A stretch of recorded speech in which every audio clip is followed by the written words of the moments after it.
Well, hi, everyone. Hey, welcome back to another segment of That Girl and That Guy, providing leadership solutions to small and medium-sized business owners. Again, I'm Mike Temple. I'm going to be your host again for this particular segment. This is part two of a segment that we call Control Your Cash Before It Controls You. I'm Mike Temple, like I said, and in our last segment, we talked about, what happens when business owners do not take control of their cash. We talked a little bit about, how their cash will start to control them. And once again, I'm going to be joined by industry expert, Donna Febus. Donna is the virtual CFO at Temple Executive Coaching, as well as she is the owner of Integrity Business Advisors. Get this, she is a veteran in the industry with 29 years of experience, and she's seen it all. She holds a bachelor's degree in accounting and business administration, as well as a master's degree in accountancy. She has worked in various industries, one that we share together, the logistics industry. She's worked in the construction industry, restaurants, e-commerce. She was even an assistant auditor for the state of Washington. In fact, she told us a very interesting story. If you want to hear the story of the first and last time Donna ever got high was at a police station in the evidence locker. They did not give her a gun and a badge, I found out, but nonetheless. So, Donna, welcome back, lady. How are you? I'm good, thanks. You put so much emphasis on the 29 years, it makes me feel so old. Well, uncomfortable pause. So, Donna, you don't look at, come on, lady, look at yourself. Oh, well, thank you. Hey, look, That's in our good to last be back segment, anyway. Yeah.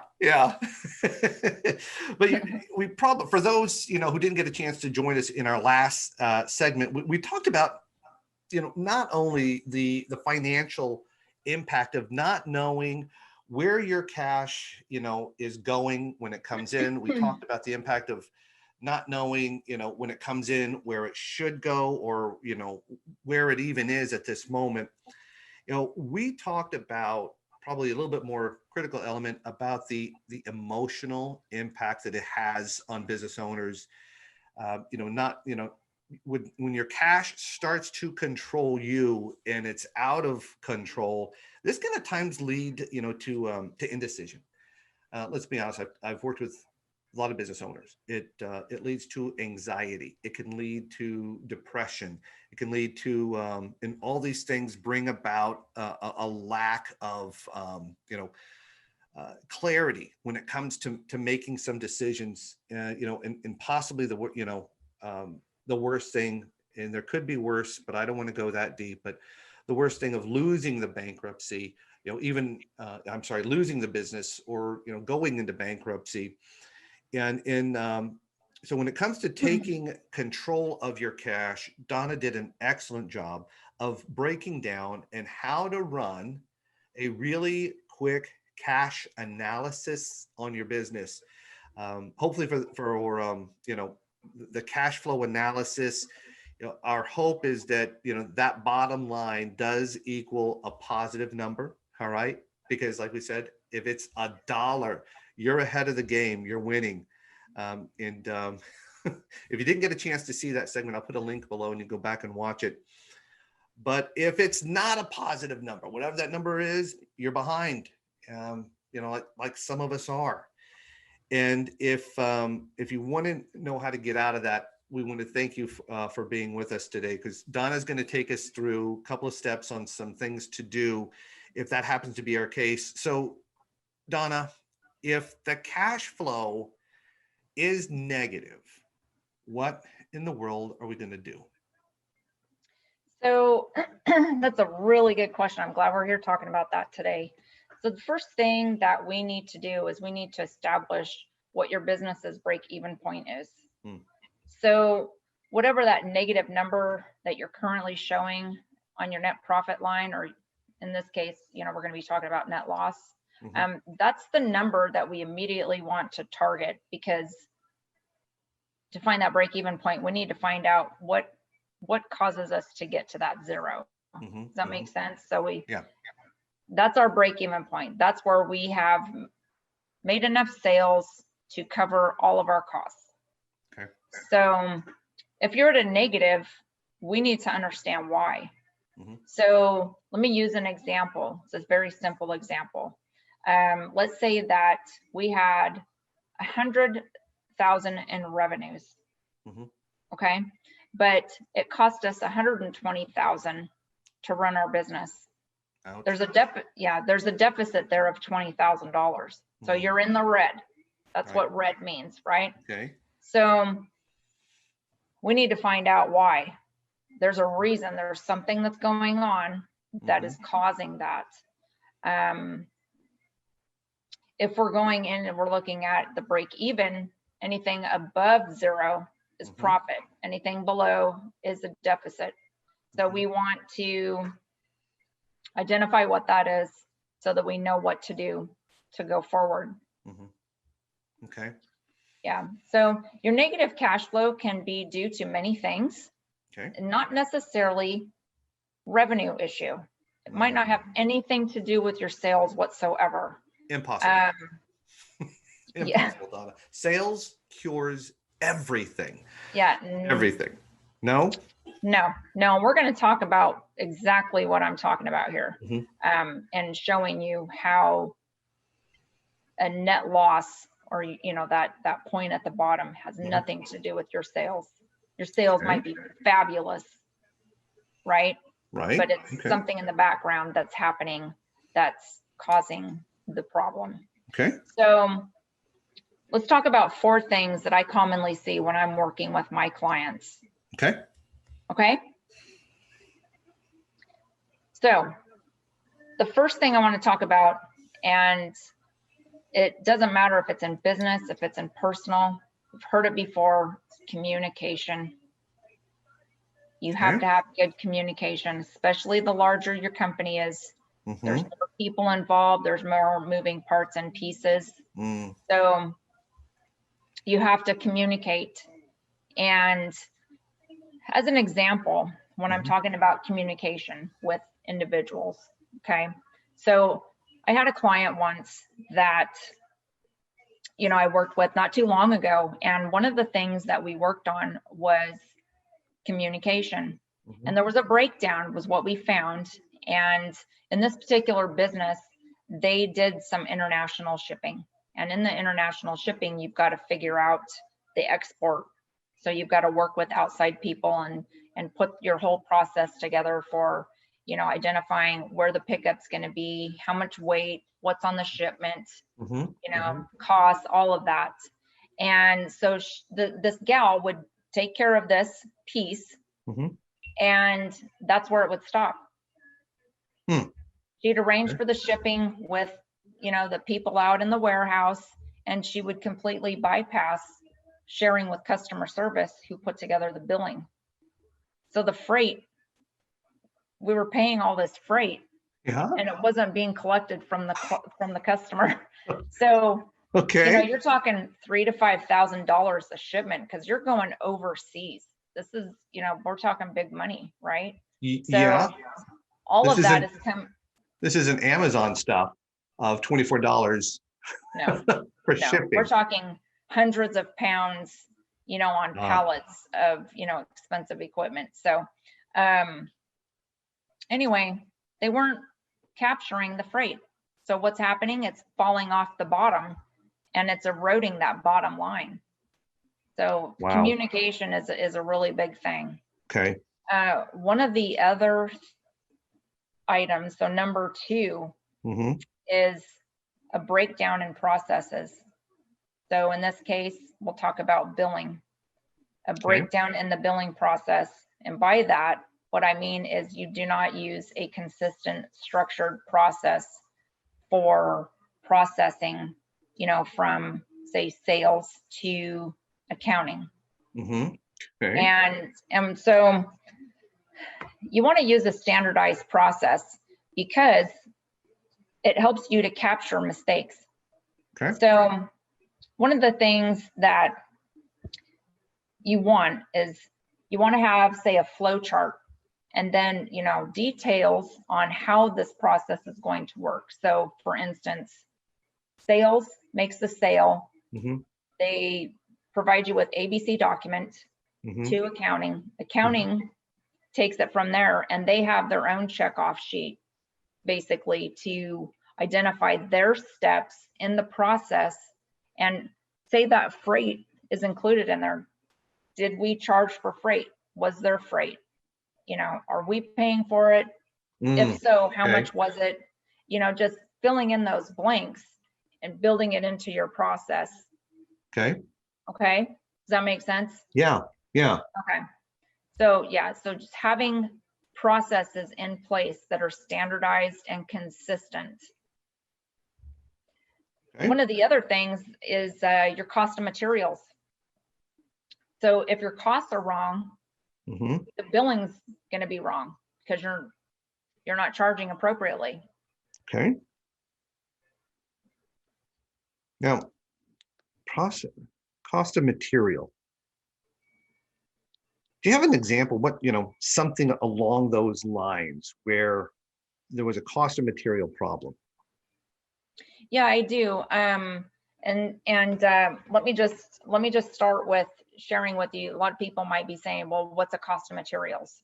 Right. So a cost of materials, just to define it, is it's what goes into your product. It's what you purchase that you use over here. So say raw materials, and it becomes this product over here. So my example for you is going to be a manufacturer that I worked with. Okay. And they made equipment. They also made chemicals, but we're going to talk about equipment. Okay. And one of the pieces that they would make were electronic cabinets. Okay, so what was happening is that they did not, there was a couple of different problems. So number one, they would order the materials.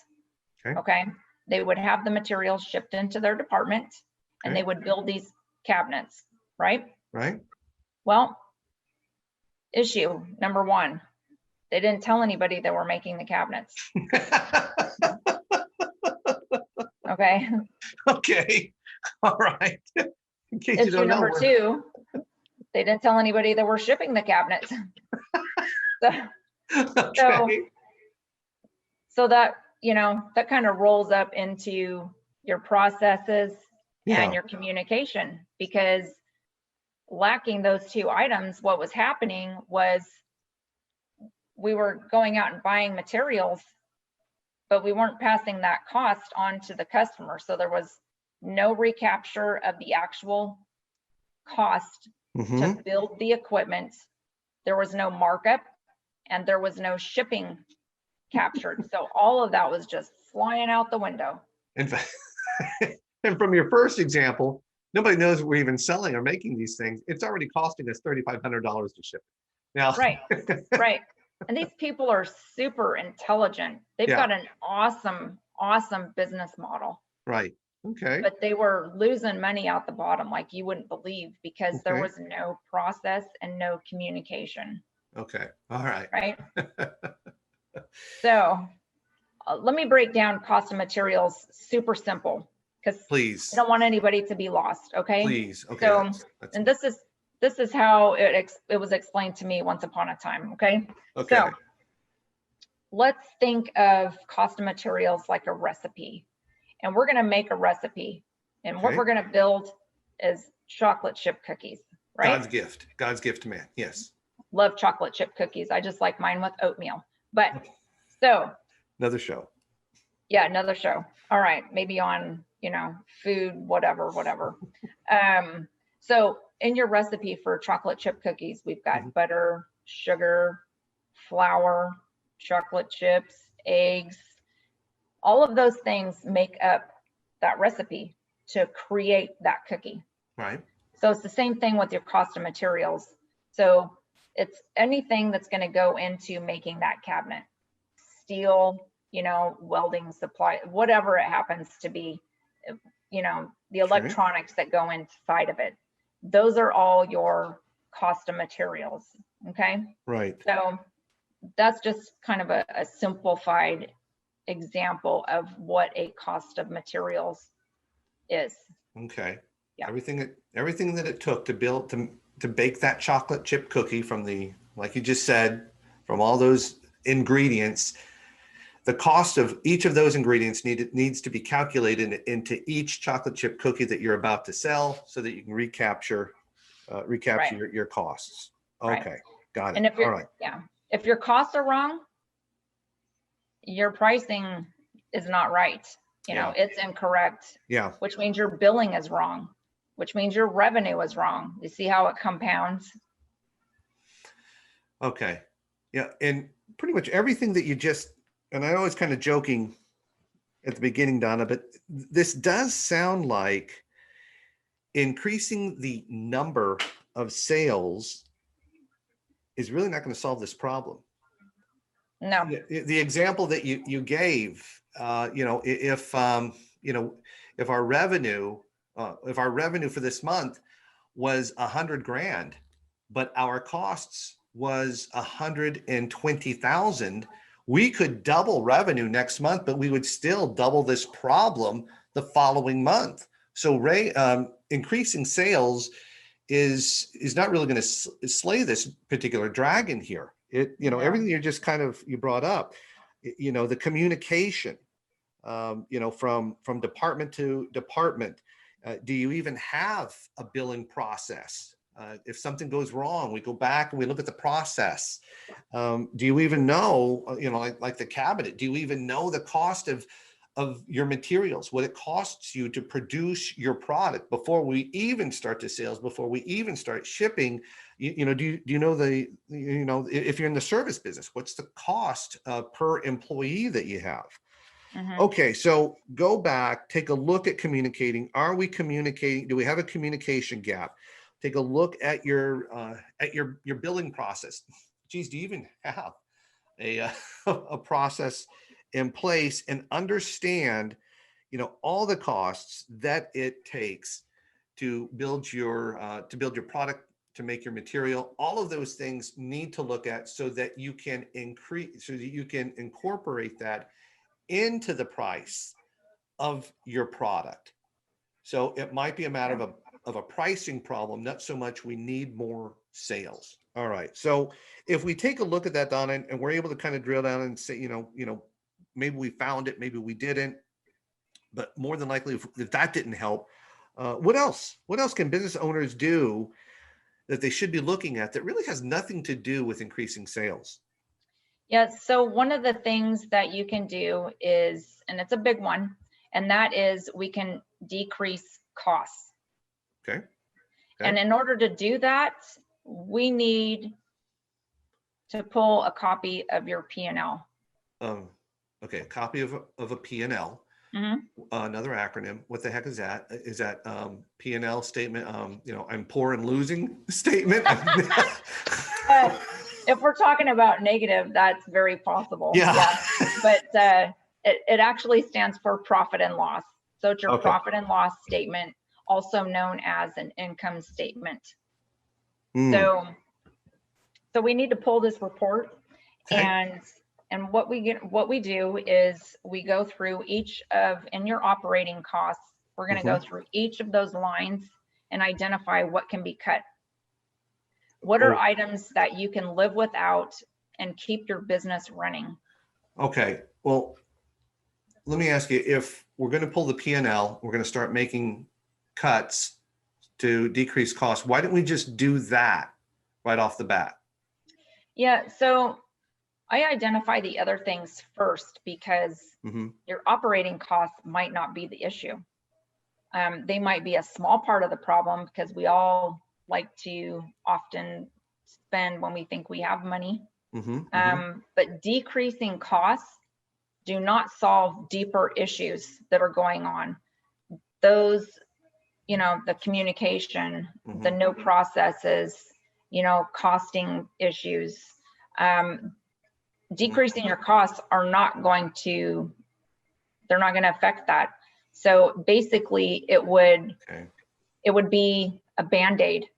You might be able to decrease costs and get yourself to zero, right? But you're still going to have that issue.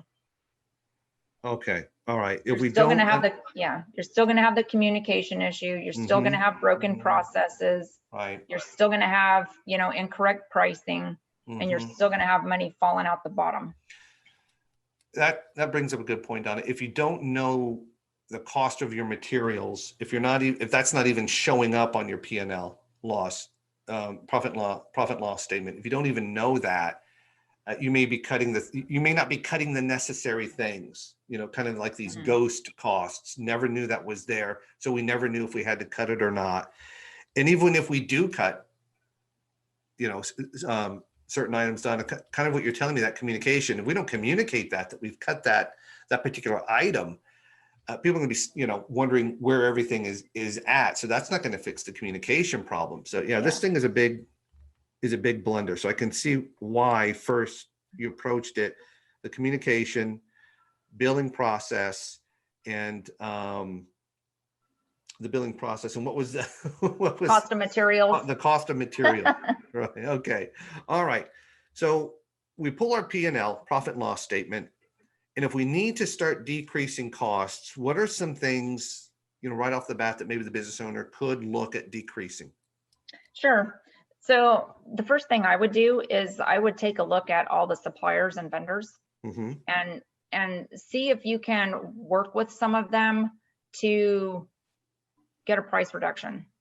It's also possible, that you can reach out to other vendors, get the same quality of merchandise, whatever it is that you're buying, for a less expensive price. Get the vendors to compete for your business. Don't just hand it to them. Let them compete for it. Why should I go with you instead of so-and-so? Okay. And negotiate. Don't be afraid to negotiate. These guys work off of contracts. There's no reason why, you have to pay, BMW prices for, a Honda, Okay.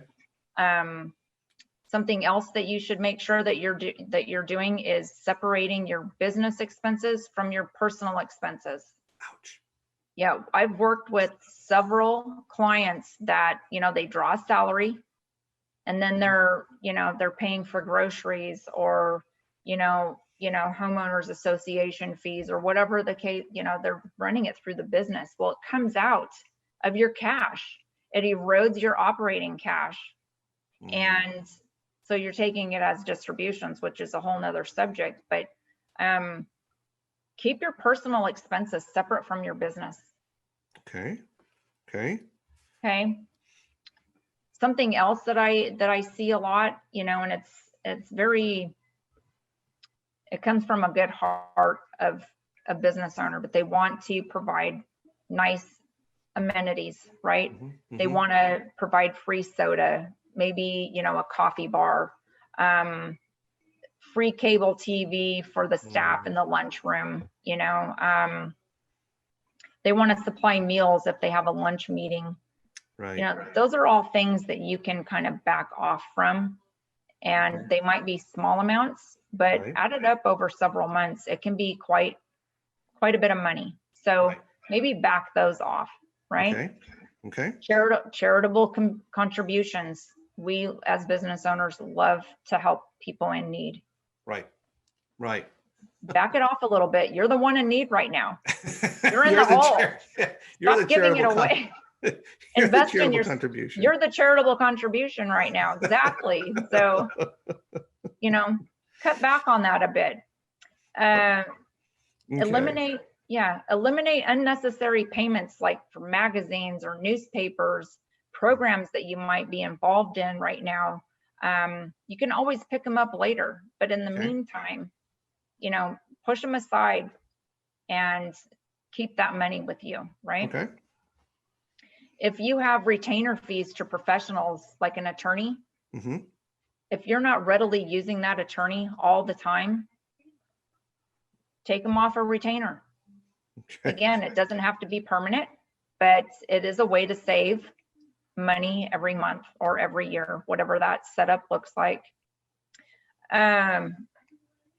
Review your insurance policy premiums. Every Okay. year we go through, that open enrollment for healthcare, or you have to renew your insurance for your auto or your general liability. Okay. Get some quotes, see what's out there, compare the policies, and you might be able to pick up, a little savings there. Okay. And I saved the worst decisions for last. Okay. And those have to do with your benefits to your staff. And one of those is retirement contributions. A lot of employers like to do some matching, Right. even if it's on a small scale. Okay. But you can look at temporarily suspending the employer portion of the contributions. Celebrations, I worked for a business once and we celebrated everybody's birthday. And it was so fun, it was so fun to celebrate people. Right. But, those are expensive. They're expensive get-togethers. So you can still have the celebrations, but do it potluck style instead. Have everybody contribute instead of the company paying the whole thing. Okay. The last one I'm going to bring up, and this one is not, a lot of people don't want to do it. It's really a hard choice. Right. But again, you're talking about the livelihood of your business, your support system for your family, as well as other people's families. Yeah. But you may have to cut staff hours. You might, you might need to cut their wages. You might have to cut them, period, and lay them off. Tough.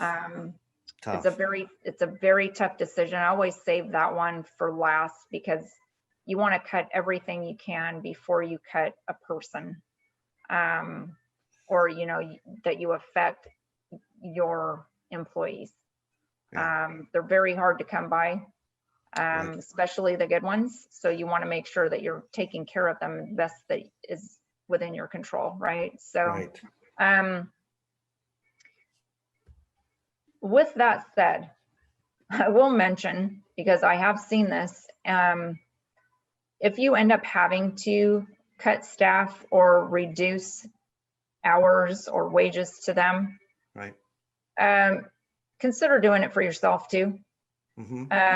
Don't cut your staff's wages in half or whatever that looks like and roll up in a new caddy. That's not going to do anything for morale. So don't do anything to them that you're not willing to do to yourself. Exactly. Because Okay. So don't lay the staff off, and then tell them, we all give them a motivational speech. And now we must all pull together just before I jump on my Learjet, head to my private island for the Christmas vacation. Best to you all. I'll see. Yeah. I'll see you in 2 weeks. I'm headed to Maui. Yeah. You just don't want to do that because Okay. then you've got morale issues and some other things that you're going to introduce. So, Well, this is tough. I mean, we're talking about, of course, when we review our vendors, and we may have to cut some things with our vendors' prices. That's going to affect their revenue as well. We're no longer going to be feeding our people for free. Separate out your personal expenses from the business, and temporarily, suspend matching on the company retirement plans. This is, especially this time of year, close to Christmas, no company Christmas party. Donna, this is kind of brutal. With a company Christmas party, here's the thought. So say you normally go and you rent some fancy room at the local hotel and you have it all catered and that kind of thing. Maybe you have that Christmas party at the office. Do a potluck. You can still have the celebration. You're just doing it differently. You're doing it more cost effectively. So you still get to have, the activity, and you get to have the camaraderie and the relationship building. You're just saving money. Just making that minor change. Right. But Yeah. In a nutshell, everything's got to be on the table. Yeah. Everything's got to be considered and reviewed when you're working with that negative cash flow. Right. So It's tough. Okay. yeah, it is. Yeah, it's not a fun experience, but you have to do it. Right. Welcome to, and as I know, a lot of listeners themselves are probably shaking their head. They've experienced it. I've had some clients that have experienced this as well. These are never good, conversations to have. In fact, Donna, I think this is what sometimes leads to a lot of depression for some business owners, having to make these difficult decisions, especially when it comes to staff. They know it's going to affect them. This is what at times leads to anxiety. Having to have these difficult conversations with people. But like you said, when we're running at a negative, everything should be on the table. But Donna, something, as you kind of discussed in our last episode, something got us here, right? There's a reason why we're here, and these are kind of steps that you have to take after something has happened. What are some proactive steps? I know this is a little bit off topic, but what are some proactive things that people can do before they get to this point? Yeah, sure. A big one is implement a budget. So work from a budget, create one, and stay in agreement with it. Stay in line with that budget. Yeah. This is kind of funny. I've worked with a few clients, and a few of them sometimes between that 30 to 35 million in revenue, and they didn't have a budget. It's really not that uncommon. Yeah. It's kind of interesting. I've worked with clients where I've helped them to create their budgets.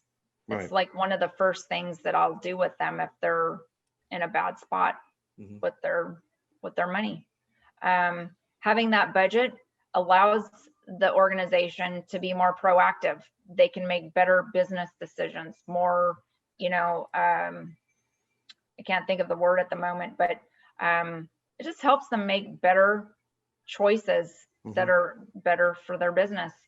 And,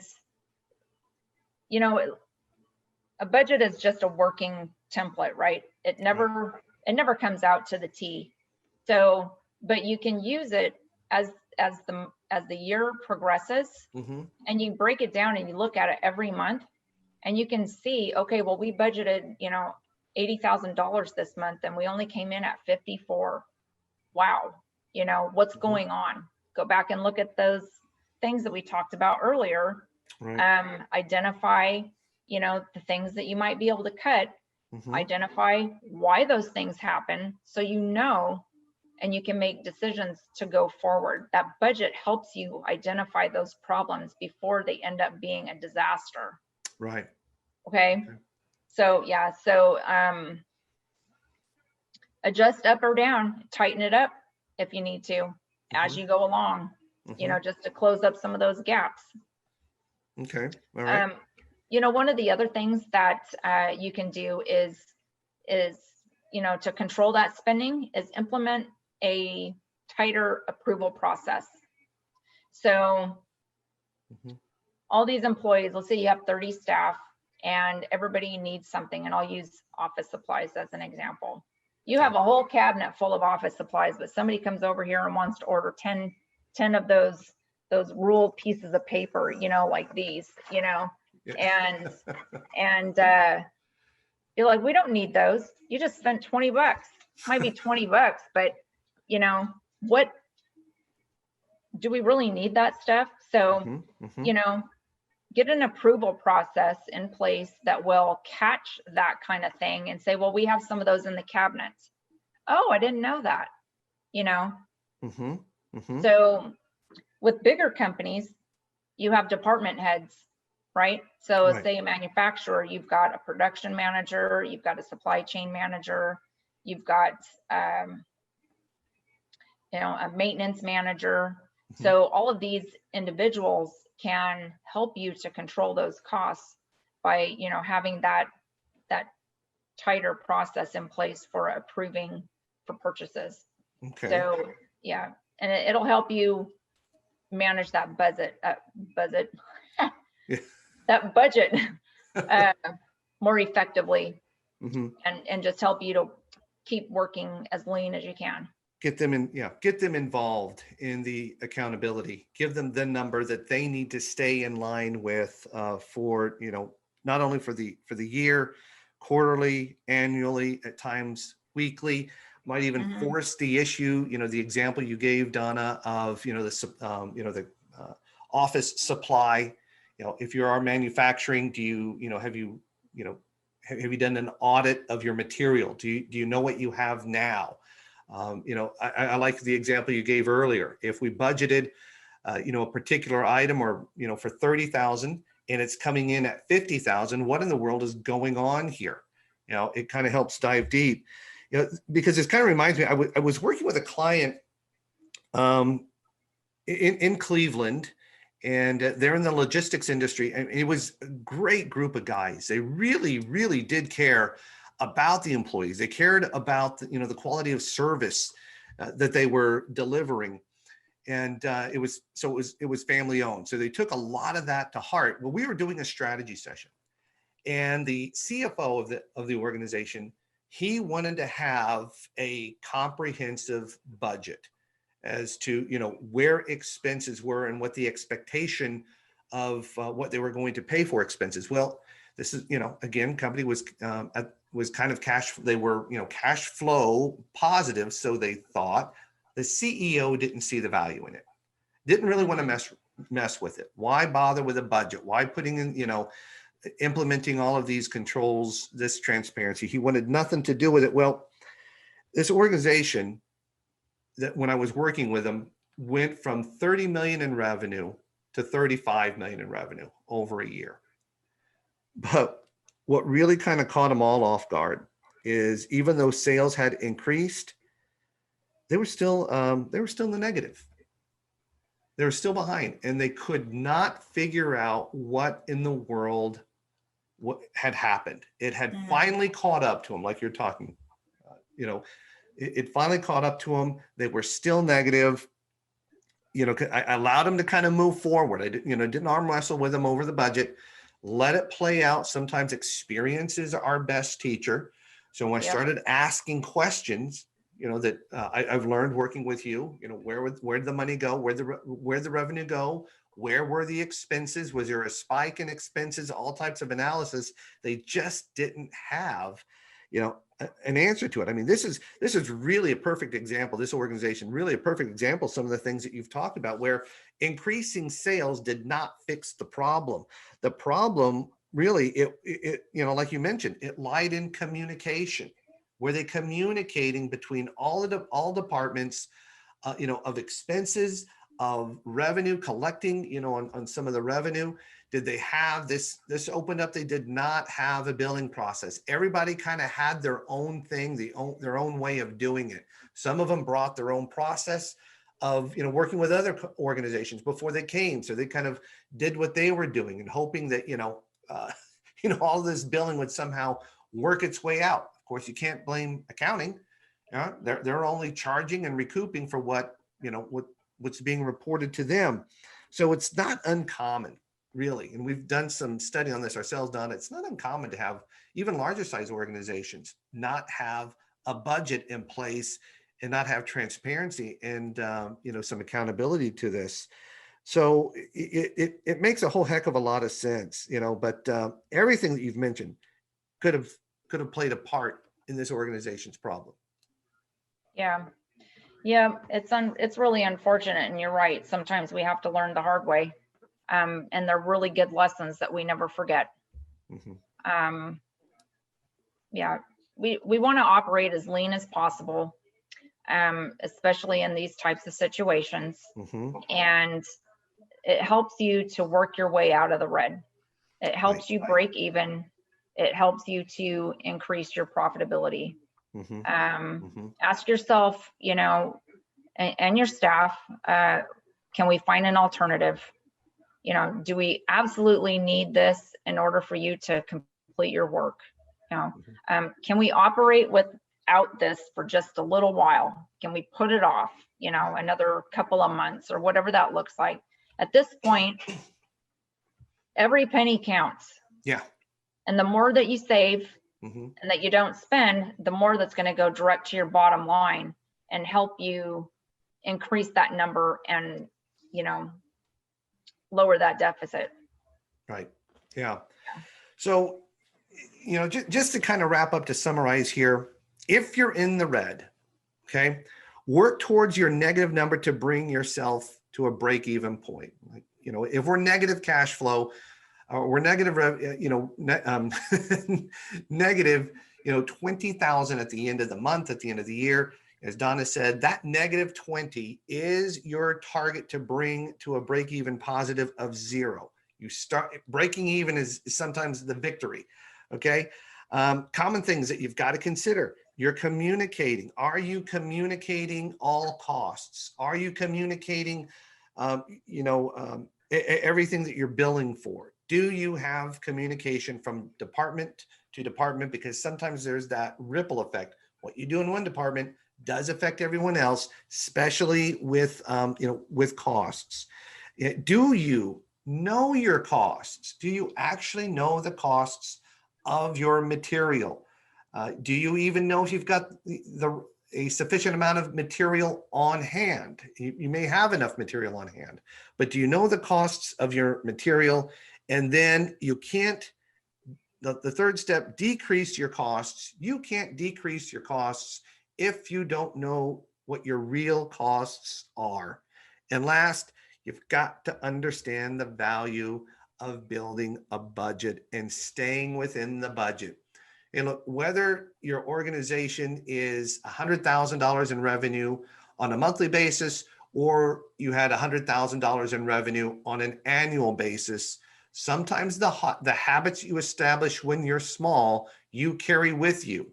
So if you don't think you need a budget now, there's going to be very little to change your mind as you start to grow. Donna just pointed out, sales is not always going to solve every problem that you have. It might even exacerbate the problem even more. Hey, Donna, awesome. Good stuff. If you want to find Donna, you want to shoot her a quick email, Donna, where can they find you at? You can find me at donna@templeexecutivecoaching.com.